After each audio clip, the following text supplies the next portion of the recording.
Sejam todos muito bem-vindos a mais um Evangelho de Prece e Radiação do Centro Espírita Cearense. Para a abertura do nosso Evangelho de hoje, vamos compartilhar uma mensagem do livro Aulas da Vida, pelo Espírito de Meimei, psicografado por Chico Xavier. Não afirmes que a vida na Terra se constitui unicamente de provas e sofrimentos. A escola expõe o desafio das lições, mas é sempre lembrada por celeiros de alegrias inesquecíveis. Observe e descobrirás a bondade eterna, selando a vida em toda parte. Existem montanhas ásperas, no entanto, em seguida a cada um habitualmente se estende a planície por imenso tapete de relva. O espinharal esconde farbas, mas oferecem rosas. O pântano é uma chaga no solo, porém a fonte é uma bênção.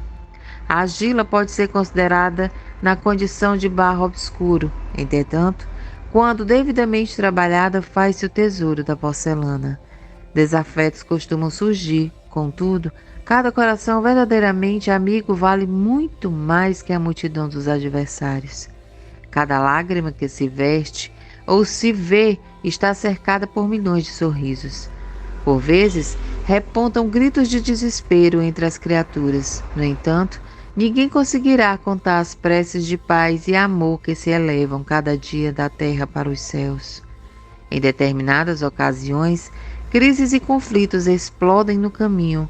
Porém, as horas de tranquilidade, esperança, regozijo e beleza são inumeráveis no curso de cada existência. Quando a tribulação te bata à porta, responde com a paz que possas articular. Deus criou todas as instalações e vantagens, suportes e benefícios que sustentam a vida e garantem o equilíbrio do mundo. Mas há sempre, em nosso próprio favor, algum serviço que nos compete fazer.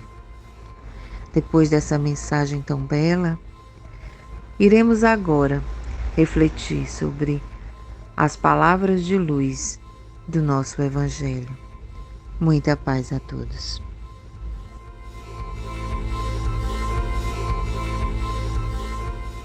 Evangelho segundo o Espiritismo, capítulo 16, item 14, do 1º ao 3º parágrafo. Desprendimento dos bens terrenos. Venho, meus irmãos, meus amigos, trazer-vos o meu óbolo, a fim de vos ajudar a avançar, com desassombro, pela senda do aperfeiçoamento em que entrastes. Nós nos devemos uns aos outros. A regeneração só será possível mediante a união sincera e fraternal entre os espíritos e os encarnados. O amor aos bens terrenos é um dos mais fortes entraves ao vosso adiantamento moral e espiritual. Pelo apego à posse de tais bens, destruís as vossas faculdades de amar ao aplicá-las todas as coisas materiais. Sede sinceros, a riqueza proporciona uma felicidade sem mescla? Quando vossos cofres estão cheios, não há sempre um vazio no vosso coração? No fundo dessa cesta de flores não há sempre um réptil a ocultar-se?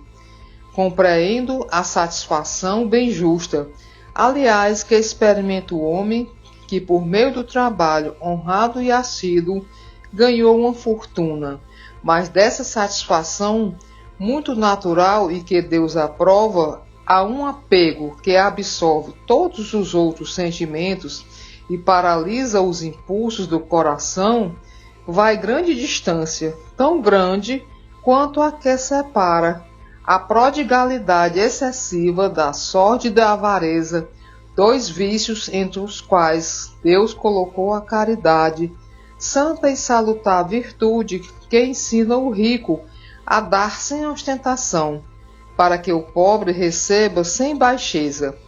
Que a fortuna vos tenha vindo da vossa família, quer a tenhais ganho com o vosso trabalho. Há uma coisa que não deveis esquecer jamais, é que tudo vem de Deus, tudo retorna a Deus. Nada vos pertence na terra, nem mesmo o vosso pobre corpo. A morte vos despoja dele, como de todos os bens materiais. Sois depositários e não proprietários. Não vos iludais. Deus vos emprestou, tendes que lhe restituir, e ele vos empresta com a condição de que o supérfluo, pelo menos, reverta em favor dos que não têm sequer o necessário.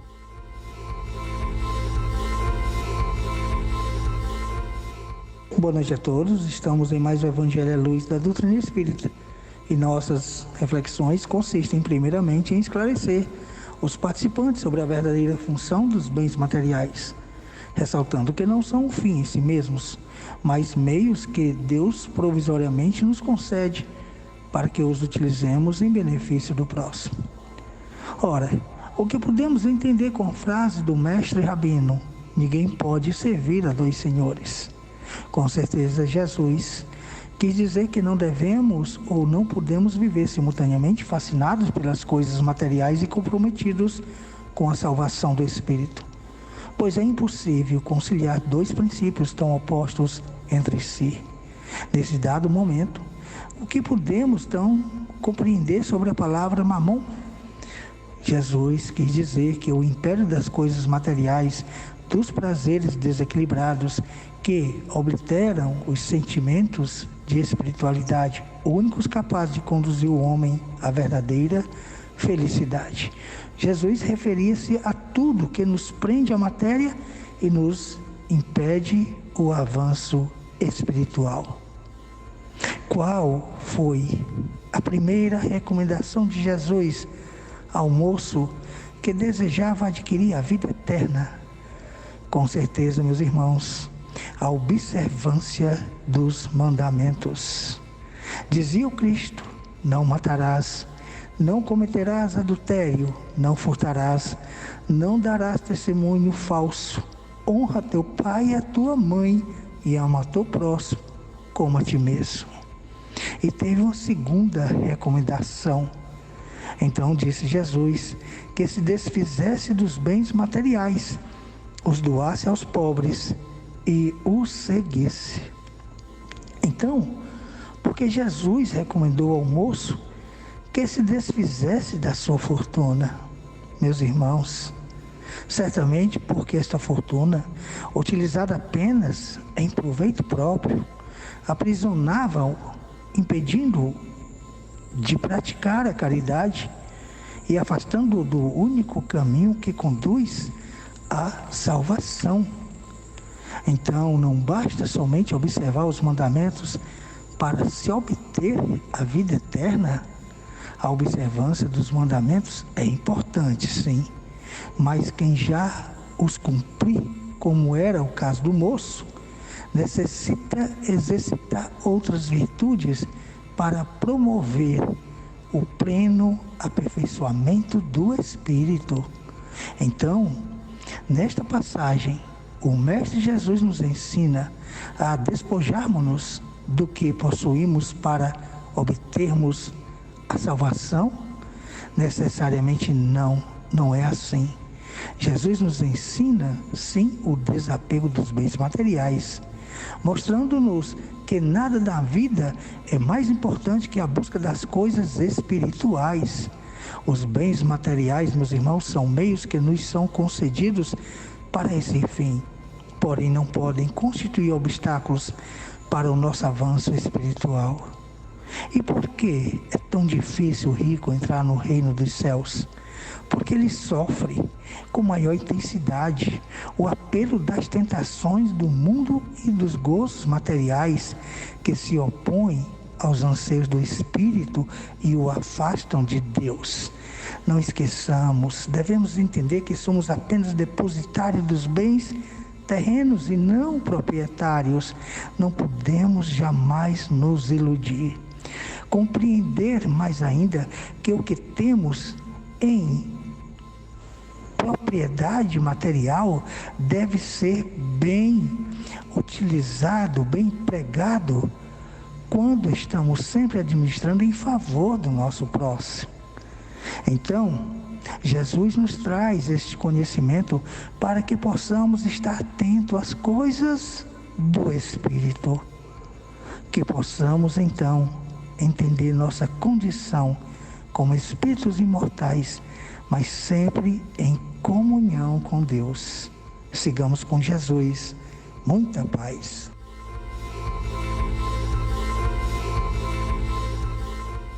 Rogamos a Deus, a Jesus, seu Filho, a sua Mãe Maria Santíssima e a toda a espiritualidade presente, que fluidifiquem as águas que iremos tomar logo após a nossa prece, as águas que nos banham, as águas que cercam todo o nosso planeta, que elas possam ser fonte curativas e energias salutares para o nosso bem-estar físico e espiritual. Sei que as coisas não são tão fáceis de entender,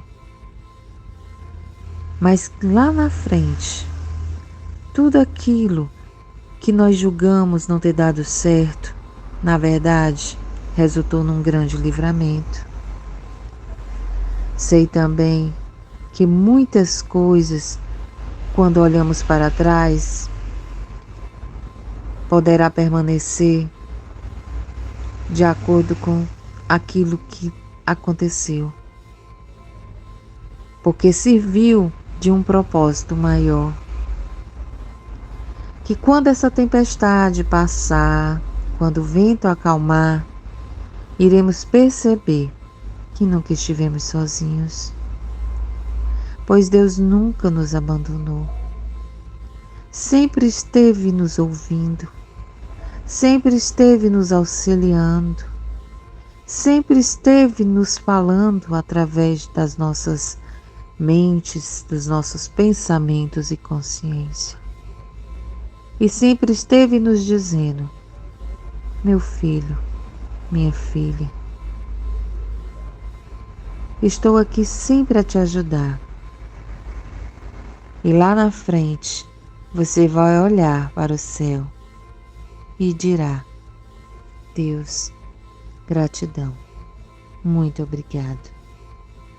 Que assim seja.